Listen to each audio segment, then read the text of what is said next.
know, there are three things that have inspired the Tarkett sustainability engagement. First, there is a very long history of recycling. Actually, Tarkett in Sweden has been recycling since 1957 with good economic reasons, not just as a respect for the environment. So this was part of our roots. Second, there are two major trends. First, the growing population. We're going to be 9 billion people in the world by 2050, and we're all going to fight for the same resources. Do you imagine what that means? 9 billion people on this planet. And how many planets do we have? We have one. And so if we keep digging in the resources of our planet and all fighting for the same resources, what's going to happen? The third major trend is that we're spending today about 90% of our time indoor. And for energy savings, you know, our buildings are very well insulated. So the quality of indoor environment is not what it used to be. And so the product in the past have not been designed for indoor use.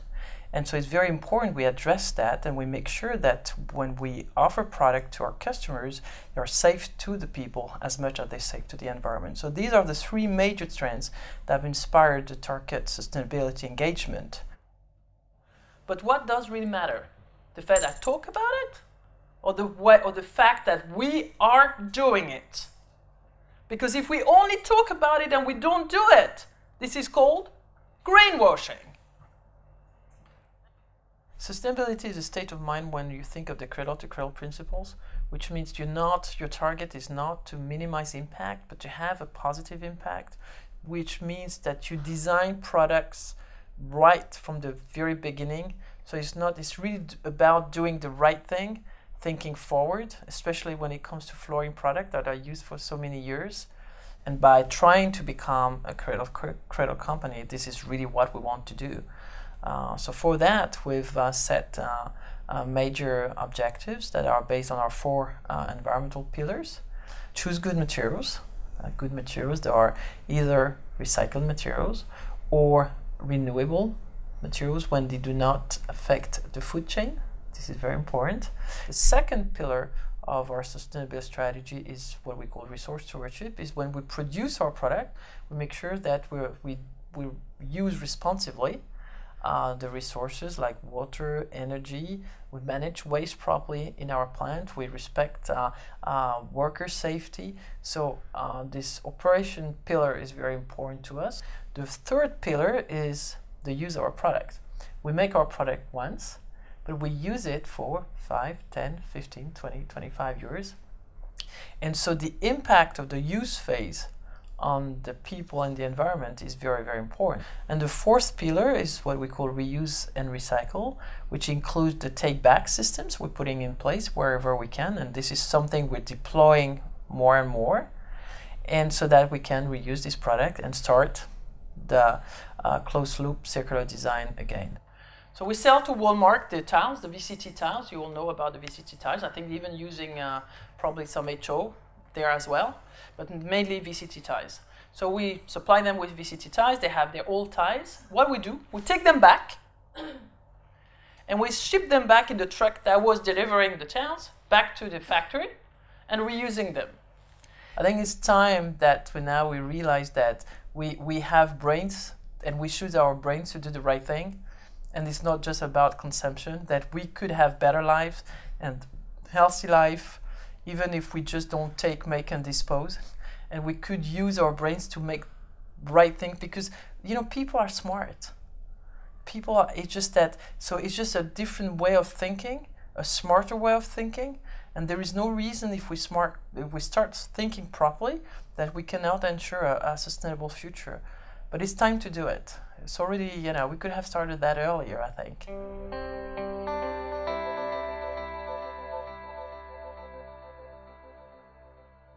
Design product for reuse according to cradle-to-cradle principles. Right? Does that ring a bell?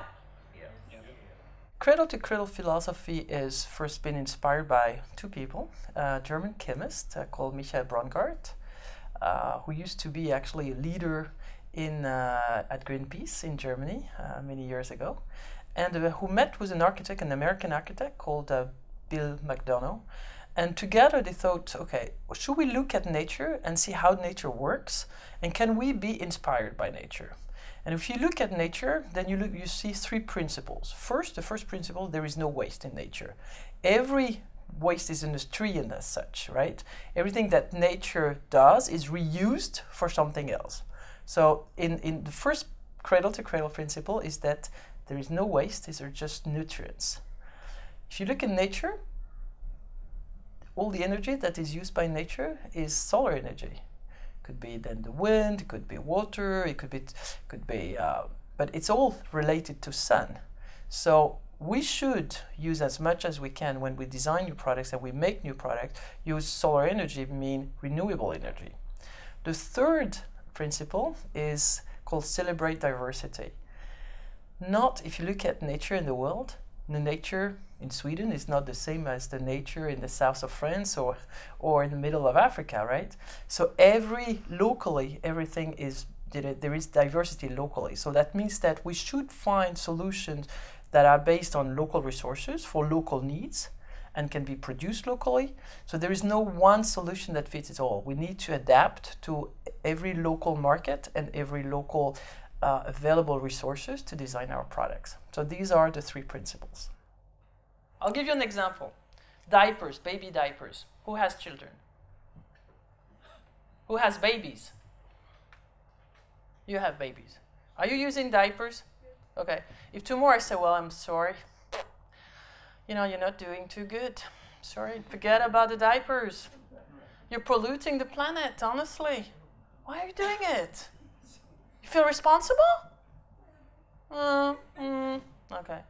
So, you're not inspired when I tell you that, right? So I say, well, I'm going to tell you, well, instead of changing your child 10 times a day, you know, just to save the planet, you're only going to do it twice a day, right? Or you go on the plane, and you're not going to eat before you go on the plane because it's going to be lighter and you're going to save fuel. How exciting, right? Okay. So, but if now you design a diaper such that the diaper at the end of use is not creating problem to the environment and is not causing any problem to your child's health, is that a problem? No, you can use 10. But it needs to be designed such at the end is not creating another problem. And this is really the concept of the cradle to cradle. It's a challenge, but it's very exciting because it forces us to think of having positive impact. We're not thinking in reducing impact. Because if you do something that is bad, and you do something that is not as bad as what it used to be, are you doing any good? Cradle to cradle is about doing the right thing right from the beginning. So if you design products with the right materials that are safe for people and the environment, that can be either reused or dismantled for use, or recycle, or go back in the nature, then don't you think it's inspiring? Would that not make you wake you up in the morning?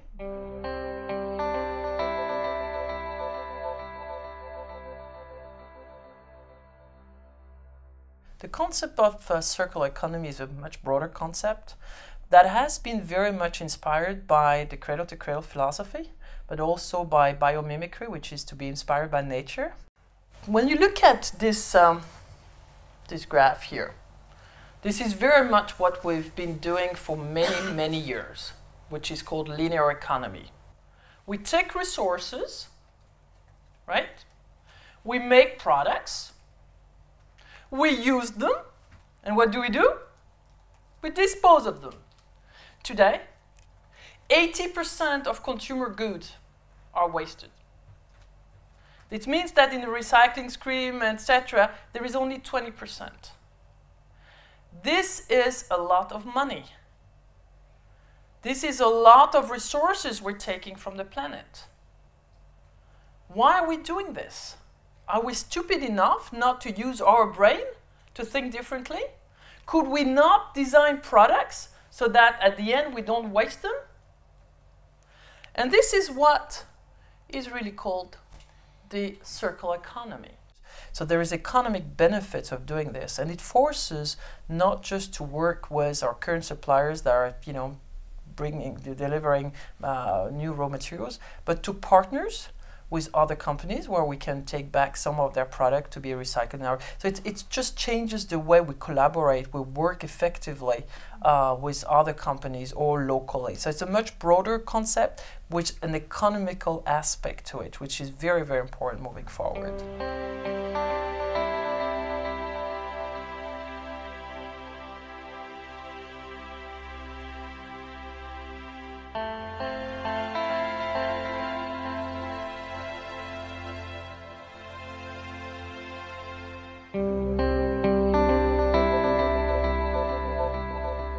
There is a word called phthalates, and phthalates are plasticizers for the flooring to be more flexible, because PVC is rigid at room temperature. So we need this for process and for performance reason.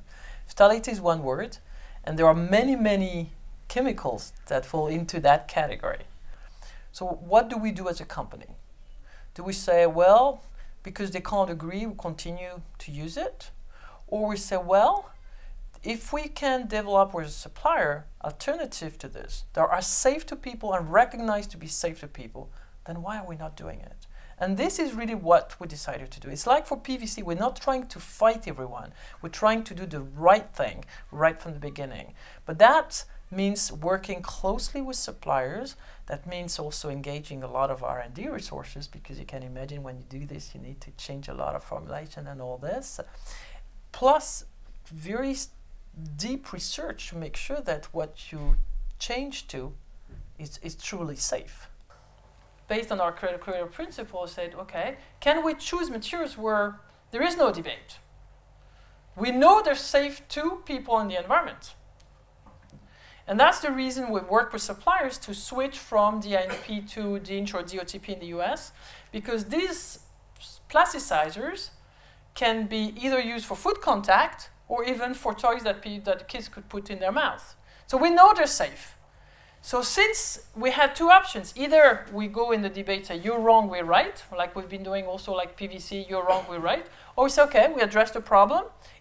Either we're convinced that there are things that need to be done related to this, or we go to a product that we know is safe. And this is what we decided to do. And that's the reason we've switched to phthalate-free. Our products are made phthalate-free, so we're not buying any phthalate-based plasticizer. Now, in some of our products, we're recycling, right? And it's very important to build a circular economy, as to make sure that we don't have this issue of resources, that we take back as much as materials that we can as nutrients. Our flooring are used 10, 15, 20, 25 years. So when we take back material, obviously, then there is phthalate in there.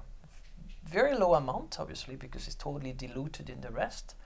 But it's not that we can say totally phthalate-free, which I understand could be an issue, because we want to be phthalate-free, but sustainability is not black and white. It's all about trade-offs.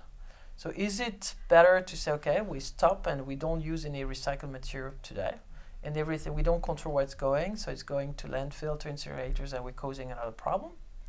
Or we say, okay, we understand it's not perfect, it's going to last several years until everything has been switched to non-phthalate, but it's a better way of addressing it. By doing this, we're also encouraging our competitor to switch to non-phthalate.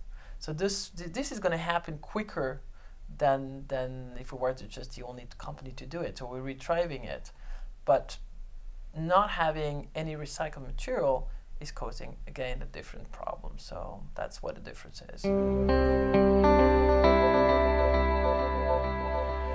For many years, people have said PVC was a problem. And for many years, those making PVC products say, well, you're all wrong and we're right. Honestly, I don't think they were totally wrong. There were issues with PVC, and these issues need to be addressed. So there is a lot, the Greens have done a good job, because they've put so much pressure on the PVC industry. It's probably one of the industries that has made the major progress in terms of being responsible with regard to their processes and their product. So if you look at PVC along, you need to start from, we start with rock salt and fossil and oil, if you want, and you go through the whole chain, and we've looked at all the issues that were, and they've solved. Everything has been solved, and there were some problems that were not solved in the flooring product, for instance, like phthalates, like emissions. This, as Tarkett, we've taken the commitment to do it. So we've taken the commitment of making product with PVC that are safe to people and the environment. If PVC is designed with good materials only, no emission, phthalate-free, responsible suppliers, take-back system, recycling, and everything, which can be done for 3 product categories: window frame, pipes, and flooring, then PVC is acceptable. So if you go backward in the PVC chain, we're saying we'd start with rock salt. So you start with rock salt, and on one side you get what is called caustic soda, and then you get chlorine, which is what we take to make PVC, which is the issue of PVC, is the chlorine, by the way. The caustic soda is very widely used for the mining industry, the paper industry, and currently there is no good alternative or sustainable alternative to caustic soda. So caustic soda will continue to be produced, and will be produced from rock salt. So chlorine will continue to be produced. PVC, if you stop making PVC, which is a very nice way of capturing the chlorine, what is going to happen with the chlorine? If we ban, what happens, and are we doing any good to the environment if we totally ban? So we, Tarkett, as much as Michel Braungart, are much more in favor of tolerating PVC when it's produced in the right way, with the materials that are safe to people and the environment, and be aware of addressing the issue of chlorine production.